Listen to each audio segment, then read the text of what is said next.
دیکھیے یہاں پر وہی سوال ہے جو سوال شروع میں آیا امیر کے سلسلے میں.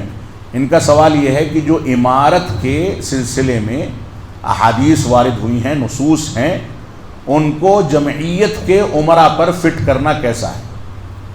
دیکھیے جمعیت کا جو ڈھانچہ ہے وہ ہر ناحیے سے اس عمارت سے تطبیق نہیں کھاتا ہے جو عمارت اصل میں اسلامی عمارت ہے، لیکن اس کے باوجود محدود پیمانے پر جمعیتوں کے ذمہ دار جو ہیں وہ ہمارے ذمہ دار ہیں، ہمارے بڑے ہیں، لہذا ان کا احترام اور ان کی سمع و طاعت ہماری ذمہ داری ہے جب تک وہ باطل افکار کی طرف دعوت نہ دیں.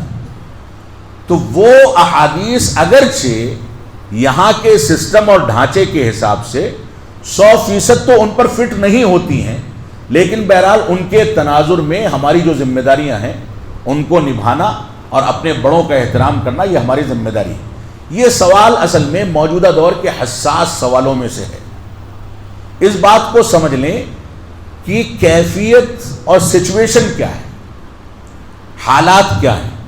ہمارے ہندوستان کے حالات میں کیا یہ حالات موجود ہیں کہ باقاعدہ ویسا ہی امیر متعین کیا جائے جو اسلامی حکومت میں ہوتا ہے؟